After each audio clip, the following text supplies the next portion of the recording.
armed gangs assassinated the son of the Imam of the Arab Syrian Republic, Syria Hassoun, and a professor, a university professor in Aleppo. And coincidence has it today, as I speak here today, on behalf of my country, both government and people, to inform you that official authorities in Syria have caught and arrested last night 2 young men who assassinated the Imam's son back then. These 2 young men, who are Syrian nationals, have confessed to their crime and said that each one of them received $800 in return for every crime they committed.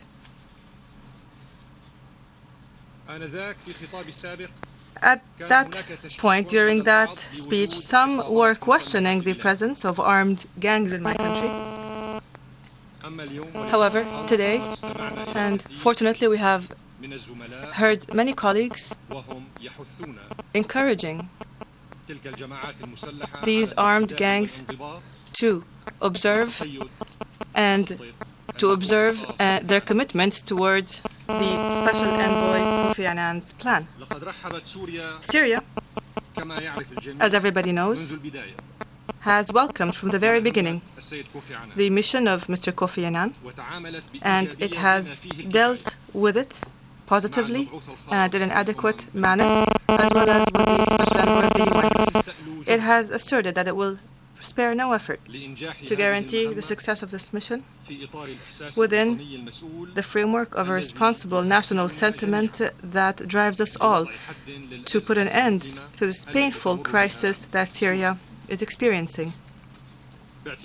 Because this crisis targets the stability and the safety of the Syrian Arab Republic in its entirety, the state and the people. My country's government has taken serious measures towards implementing what is required of it as per the 6-point plan. It has declared its commitment to stop armed confrontations as of 6 a.m. yesterday, Thursday, and it has indeed done so. My country's government is providing Mr. Annan in writing and on a regular basis information on the measures taken to implement the 6-point plan. In addition, Syria, my country, has also accepted the concept of a UN supervision mechanism that would work within the limits of Syrian sovereignty, which the Syrian people consider a red line that cannot be crossed under any justification. We are currently negotiating with the Special Envoy and his technical team in Damascus over the drafting of the special protocol that would guarantee the deployment of a team of observers.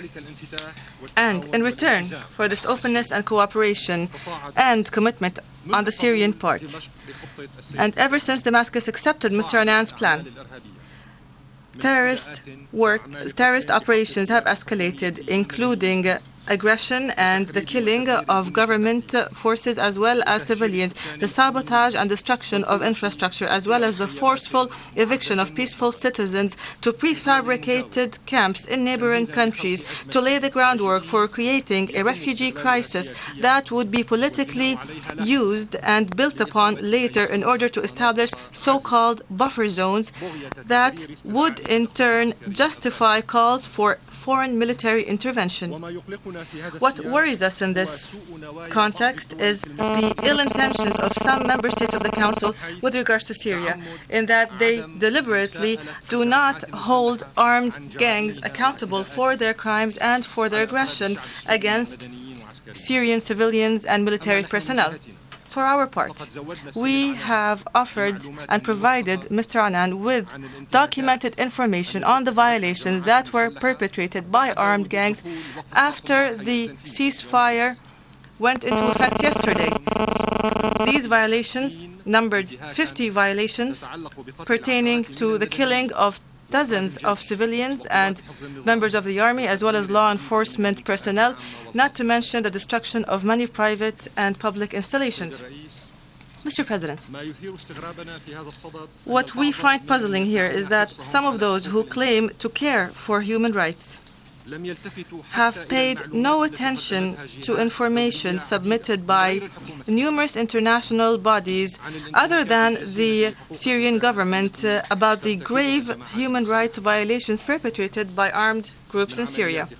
These include kidnapping and holding of hostages and demanding ransoms, as well as torturing and executing members of the police forces and the army and civilians who are regarded as supporters of the government. Moreover, armed groups in Syria are recruiting children as soldiers and using civilians as human shields.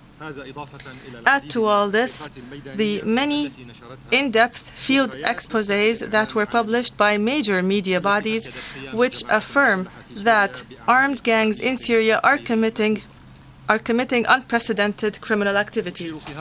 Here, I would like to note the important article that was published by the German Der Spiegel magazine on a meeting held between its correspondent and two criminals in a hospital in Tripoli in Lebanon. And they have admitted in this interview that they slaughtered 150 persons using a knife, based on instructions that they received from their commanders in the armed groups. Syria has expressed its hope that Mr. Annan would deal with the crisis in a comprehensive manner. It affirms that in return for the official Syrian commitment to guarantee the success of his mission, then Mr. Annan must also hold the necessary contacts with the different Arab, regional and international parties that have ties with the armed gangs in order to guarantee that they abide by the cessation of violence. The mission of Mr. Annan cannot be guaranteed success just through official Syrian support. Rather, these states must abide by holding and halting the funding and arming and training of armed groups, as well as refrain from encouraging them to continue their terrorist actions and to stop providing safe havens to the members of these armed groups. These countries must also stop escalating and encouraging the Syrian opposition to reject any initiative to launch a national dialogue, a comprehensive national dialogue, in order to arrive at a peaceful political resolution to the crisis in Syria.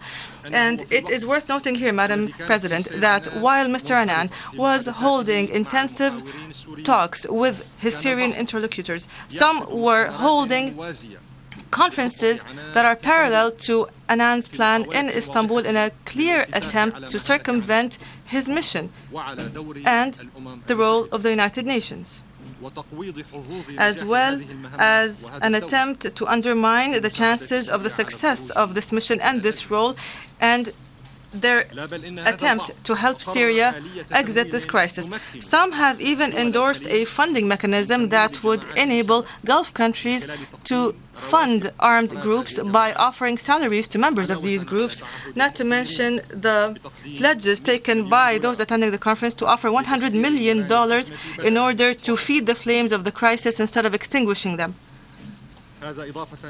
We add to this the calls that we have heard during this conference in particular, issued by the Qatari foreign minister, calling for military intervention in Syria and establishing so-called safe zones on Syrian territory.